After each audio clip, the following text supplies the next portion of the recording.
Hi, everyone. This is week 4. We're going to talk briefly about your summaries that you did, and you had to use MLA formatting. And I gave some of you individual feedback, which you saw in your Google Doc. But group feedback is also, there's a couple of classic mistakes that you don't want to make. So sometimes I give group feedback instead of really detailed individual feedback. I don't want to be like the police and get you nervous to encounter me. So I'm going to share the screen. Let's look at the notes. Just one sec. Sorry about that. Okay, so we're going to look at the class notes. And okay, so you had to write a summary of the danger of a single story, and you had to do it in our special way that we're going to do academic writing and modern language association, all these little ways.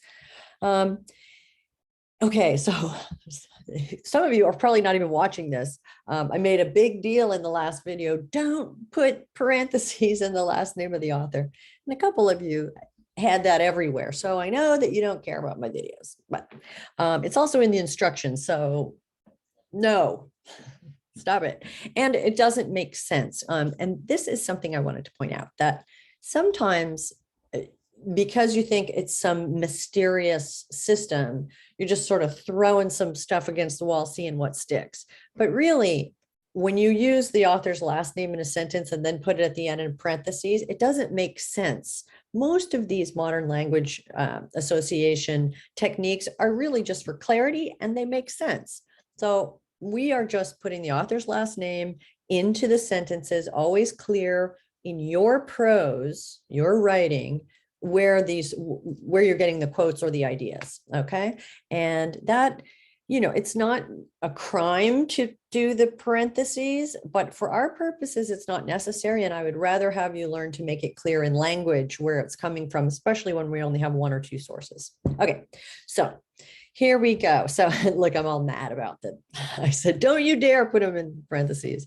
Mostly, the other thing is it's kind of a quiz on reading the instructions, because it's in all of the, MLA and cite basic quotation. I gave everybody a look at that. It's in there. So don't do it. Don't you dare. Okay. This is a big, easy fixable error that a couple of people made, is they put their opinion in there. The summary is just a neutral representation. So, some of you said things in our world today, this is, we see this in all parts of the world, the stereotyping, and with, George Floyd, people were kind of editorializing, and that's not what you're going to do in the summary. That sort of, commentary will have its place, but only after you've established what the text is. Imagine you're in a conversation with someone and you're saying what they're saying as they're saying it, and you're maybe not getting it right. You're coloring it with your interpretation. We want no color, a no spin zone. You just want to get it right, what that author is saying, not whether you agree or disagree, just what is it? Okay, accurate representation. Okay, so no opinion. So, and I said it's like having a conversation. You do want to listen to what the other person is saying rather than inform them immediately what you think about what they're saying. We've all been there. It's not helpful. Okay, so okay, and those are just here we have some just tips that you all read, and you had to just to review. Integrate quotation. Don't use talks about or says. A lot of you did just great. Introduce the title in quotation marks before you begin quoting from it. And don't you dare. There it is. Okay. Okay. Punctuation. Again, if you would like some extra help with that, I'm happy to help you. I did kind of go into it with one student, and I was trying to give an example of how to join sentences, but I have the information here for you. It's harder to apply than you think, because your sentences tend to be long and complicated.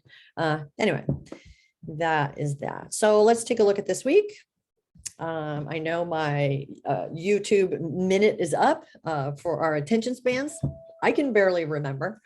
Okay, so here we go. So this week, we are on week 4, A7 and 8. Now, again, there's no A9 because there was some alterations in the curriculum that I made when I did this from last semester. So instead of renumbering everything, sometimes it just won't be there. So just go in order as you see it on the module. One thing I will say is, well, let's just first look at the power of introverts. And again, it's a discussion and you are going to respond. Oh, look, Doris is getting going on it. All right. So you're going to respond to classmates, and I'll take some excerpts out to show you on class notes of some interesting things people have to say about it. You know, introversion, extroversion, all of that, and how it might apply in the pandemic. Do you think introverts are getting more introverted, or is it always a-okay? Do we agree with her completely? Interesting stuff. Okay, so we'll get out of there. So that's the first one, is a discussion, and you have to write yours and then respond to a classmate. And of course, read and listen to the talk. It's a talk that a lot of people end up writing about because it can go in a lot of different directions. It gives rise to lots of discussion. Okay, so there we go. So here are the building blocks. You've done a summary now. A summary of whatever it is you're going to write about based on what we've read. A summary is going to be in there, a brief paragraph, in order to orient the reader. That's what we're doing. It always makes sense. It's not, you know, it all has to come together in a kind of a logical way. And you're going to start with an introductory paragraph, and then there's going to be a brief summary of the content of the talk or the article that you are going to discuss, right? You can't just launch into an analysis of something and the person reading it is like, what? What are you talking about? What is this? You have to orient the reader, and that's why you need to be able to do those very accurate summaries without your opinion. And your opinion, based on evidence, gets in there later in the essay, but just not in the summary part. So, and it's always a very good idea to read for meaning, actual content. Because very often we bring things to what we read, or, you know, a movie that we see, we have all these ideas, and sometimes it's a little hard to separate out what your preconceived ideas are and what you're actually reading. And we can use the fateful example of me writing these directions. Don't use parenthetical citation over and over. I'm writing this in all different spots. And if you had it in your head that that's the way you do it, you won't even see that. So remember, reading is a really conscious activity, and you've got to kind of rein yourself in. What is this person saying? What is the content of this? Not what do I already have in my head. That has a role later as you kind of engage and analyze and compare and do all that sort of thing. Okay, so easy peasy, you're going to get in the discussion. And again, we're accumulating readings. So for the first essay, you're going to choose one of these articles, and then you're going to write about it. So now we get to the next thing you're going to need to be able to do is write an introductory paragraph. So we go here, get our attention. And here you have the flight from conversation. And this is also an article that a lot of people write about because Sherry Turkle's kind of well known, and she's a science writer. She's been studying the phenomenon surrounding, you know, the way that we communicate by phone and email and all that for like probably 20 years, something like that.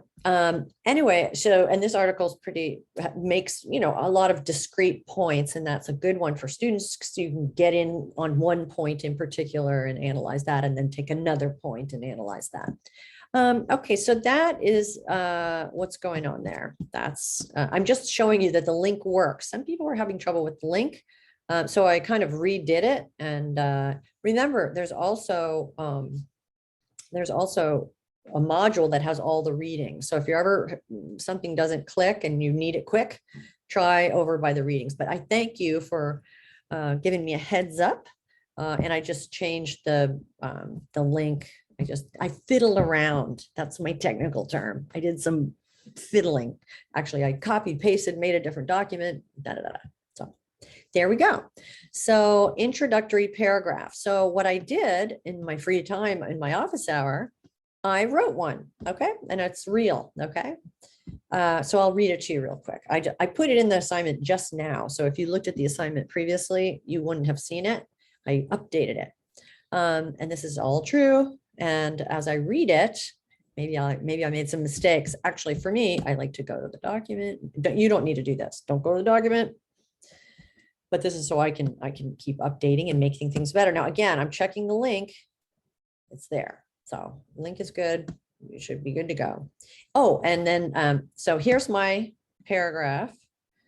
that is, let's put it in maybe dark blue, that I wrote for an introductory paragraph. And you can see you don't begin analyzing the text right in that introduction. You're not introducing the text, you're introducing the topic in a creative, fun way, or a way that gets interests, okay? Gets the reader interested. So it's not time for the summary. It's not time to analyze. It's just let's get going. What do you have to talk about as you first start the chit chat with somebody when you see them? If I want to reach my daughter nowadays, I have better luck on TikTok than calling her on the phone. It's true. She makes TikToks. I know I'm old fashioned, but I still love to hear her voice and delight in her quick wit. But I've decided against bah humbugging the whole phone internet enterprise, and I'm increasingly aware that many features of our phone world, like texting, editing photos, GIFs, I don't know, Snapchat, Instagram, and the rest, boost the speed and often hilarity of an ongoing conversation. The other day, I sent her a picture of the Men's Warehouse in downtown Santa Barbara, which is an in-joke from The Office. Michael Scott, I'm telling you this, Michael Scott is challenged. Have you ever worked in a warehouse? And he says, yes, the Men's Warehouse. I love The Office. Okay, all of this communication keeps Sam and I connected in many layers. Of course, it would be tragic if online communication completely supplants in-person back and forth. The pandemic has in fact pressed us into the realization that cyber communication alone is soul-starving. We couldn't wait to get back in the room with friends and strangers for that matter. MIT, and then I introduced the text, which you can do at the end of the introduction, or you can do it in the next paragraph. MIT professor and science writer Sherry Turkle, see how I got the whole name and little credentials in there, expresses her concerns over increasing psychological isolation in her article, The Flight from Conversation. I might tweak that a little bit because now I'm realizing it's not just about isolation, it's about means of communication. So look at that. I read it out loud and I realized I needed to change something a little bit at the end. So I'll work on that off screen, off camera, and just tweak it a little. But the point is that reading out loud, or even just explaining what you're thinking about a text to someone else, when you hear it out loud, it helps shape it, and you can get rid of the things that aren't working and bring in some new things. It's all part of the process. You got to remember that it's always kind of in motion, and it's never right the first time that you do it. Okay, and then here is another introductory paragraph, and this is there's an article you're going to read called The Perks of Being a Weirdo, and it's really interesting. That'll be a little bit later, and this is from a student. What makes a weirdo? And then I wrote on that, check out the title, What Makes a Weirdo. That one is kind of attention getting, just in actually the author who wrote that, Olga Kazan, she got attention just by the title. It was really fun. Okay, so I'm going to stop the share. So we're in week 4, and there's 2 assignments, 7 and 8, and it's introvert and writing an introductory paragraph. So don't introduce the text in the first 2 sentences. No. And I'm trying to think, are there any other don't you dares? I have to tell you, I don't think so. Make it fun, make it interesting, make it real. It's always easier when it's like a real thing, that it's true.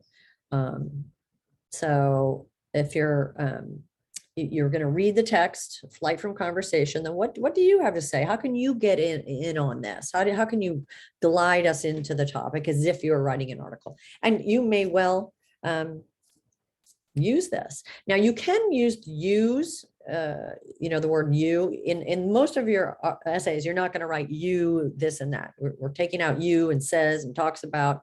We're using academic language, but in the introduction, it is a little more casual. So you have a little more room. Punctuation never sleeps, though. Sorry. So you got to punctuate it right. And again, I give you credit, but I have been pointing out, and then I have a little thing a button that I press to eject you. No, I'm just kidding.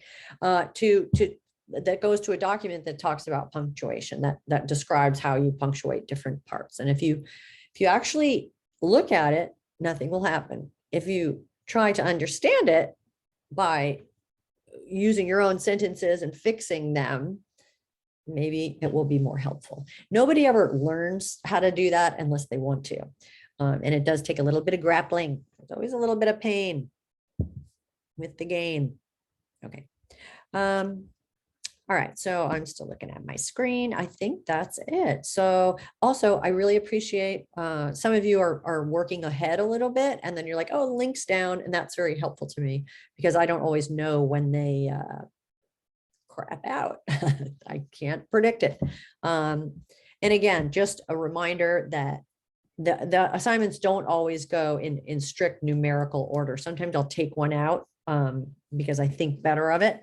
And we just don't have it, or I alter it from a discussion to an assignment, things you don't need to worry about, but that's what that's all about. So just go in modules and go in order and everything should be fine. And thanks again, call my attention to anything that seems a little wonky.